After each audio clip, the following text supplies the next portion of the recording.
warahmatullahi wabarakatuh. Perkenalkan, kami dari Kelompok 3 Cengkareng ingin mempresentasikan tentang metode komputer forensik dan tip komputer forensik. Sebelumnya, perkenalkan, nama saya Bintang Nugroho Adi Saputra. Nama saya Filbert Maiswara. Nama saya Muhammad Pratama Maulana. Nama saya Muhammad Rizky Setiawan. Nama saya Sano Purwianto.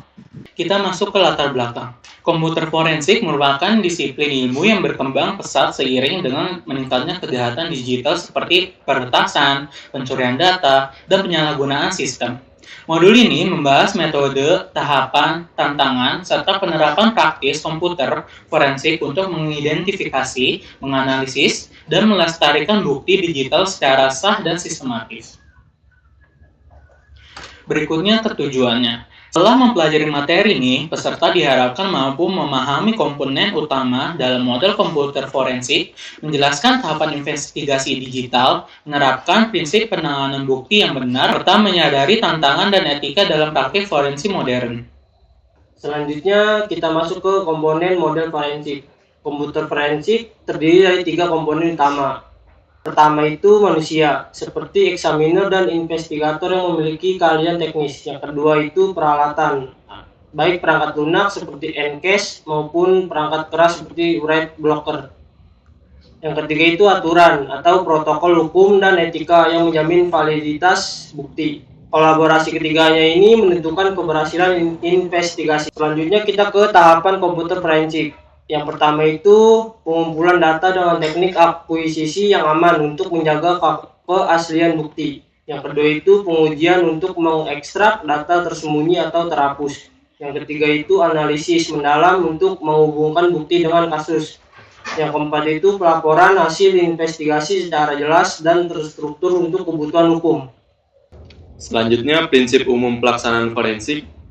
Prinsip kunci dalam forensik digital mencakup menjaga integritas bukti, menerapkan rantai pengawasan atau chain of custody, menghormati privasi dan kerahasiaan, bekerja secara sistematis, serta menjunjung tinggi profesionalisme dan etika. Pelanggaran prinsip ini dapat merusak validitas bukti. Lalu, tips penanganan bukti digital, beberapa praktik terbaik dalam menangani bukti digital yaitu selalu gunakan write blocker untuk mencegah modifikasi data, hindari booting sistem, target secara langsung, buat clone atau image dari bukti asli, dokumentasikan setiap langkah secara rinci, lalu yang terakhir lindungi bukti dari kerusakan fisik dan lingkungan. Selanjutnya ada tantangan dalam komputer forensik. Praktisi forensik menghadapi tantangan. Yang pertama ada volume data yang besar, memerlukan alat dan waktu analisis ekstensif.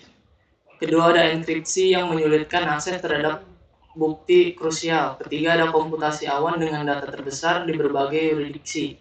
Keempat ada perbedaan hukum antar negara yang mempersulit proses investigasi lintas batas. Dan terakhir ada perkembangan teknologi yang cepat mengharuskan pembaruan metode terus-menerus.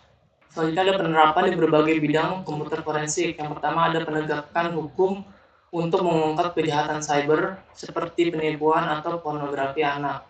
Kedua ada perusahaan dalam investigasi kebocoran data atau penyalahgunaan sistem oleh karyawan. Ketiga ada pendidikan sebagai bagian dari kurikulum keamanan cyber. Keempat ada militer dan intelijen untuk melacak ancaman digital.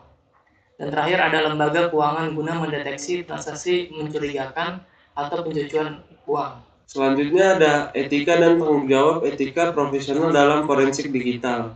Yang pertama menjaga keaslian bukti tanpa manipulasi. Yang kedua menghormati privasi dan dengan tidak menyebarkan data sensitif. Yang ketiga bersikap objektif tanpa memihak pihak tertentu. Yang keempat memahami hukum yang berlaku untuk menghindari pelanggaran. Yang kelima transparansi dalam laporan hasil investigasi. Selanjutnya kesimpulan. Komputer forensik adalah bidang multidisiplin yang menggabungkan aspek teknis, hukum, dan etika dengan tantangan seperti enkripsi, cloud computing, dan kompleksitas data. Praktisi harus terus mengembangkan keterampilan dan mengikuti standar terbaru. Integritas, metode yang sistematis, dan kepatuhan terhadap protokol menjadi kunci kesuksesan investigasi. Sekian dari kami, kurang lebihnya mohon maaf. Wassalamualaikum warahmatullahi wabarakatuh.